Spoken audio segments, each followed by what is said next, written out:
Bayangkan ini, seorang anak duduk di bangku sekolah dasar.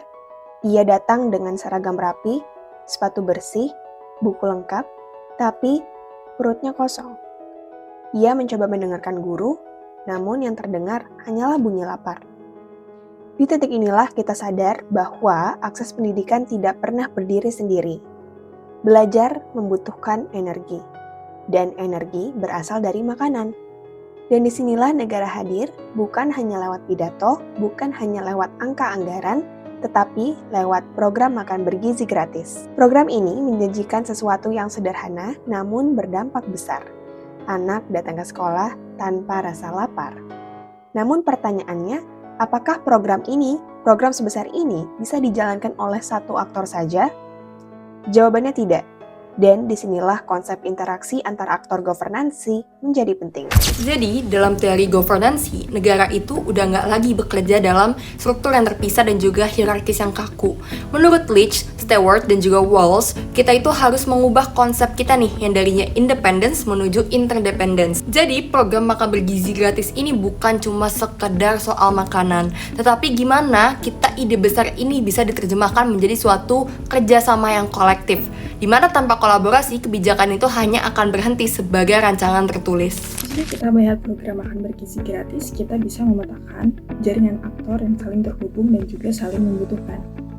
Aktor yang terlibat dalam program ini tentunya tidaklah sedikit. Kementerian Kesehatan berperan memastikan makanan memenuhi standar gizi dan juga kesehatan anak.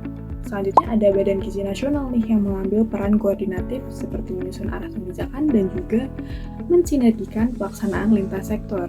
Selanjutnya ada peranan yang tidak kalah penting dari Kementerian Keuangan yang menjadi penopang keberlanjutan.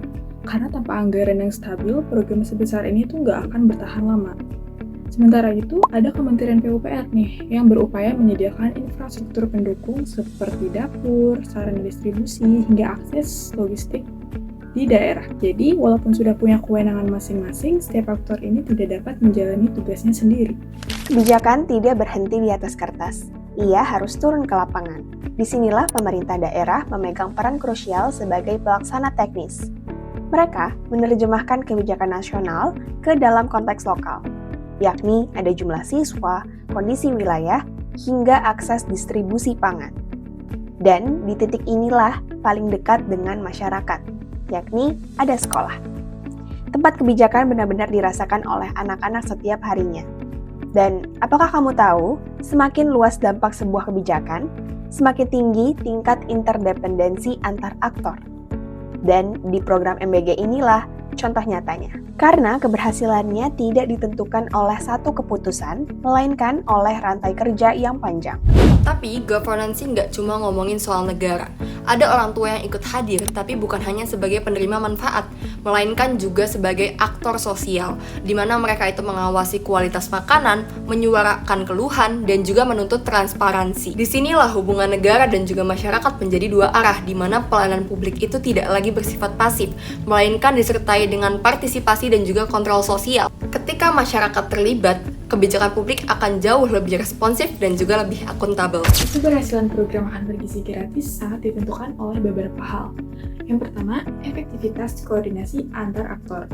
Lalu yang kedua, kualitas regulasi yang jelas dan juga tentunya konsisten. Dan yang paling penting, tersedianya ruang bagi suara masyarakat.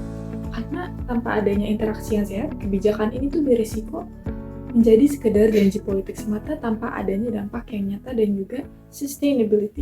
Program makan bergizi gratis mengajarkan kita satu hal penting, bahwa dalam governansi modern, negara bukanlah aktor tunggal. Ia adalah bagian dari jaringan aktor yang saling bergantung, saling berinteraksi, dan juga saling menguatkan. Karena pada akhirnya kebijakan publik bukan tentang siapa yang paling berkuasa, tapi tentang siapa yang mau bekerja sama demi kepentingan rakyat.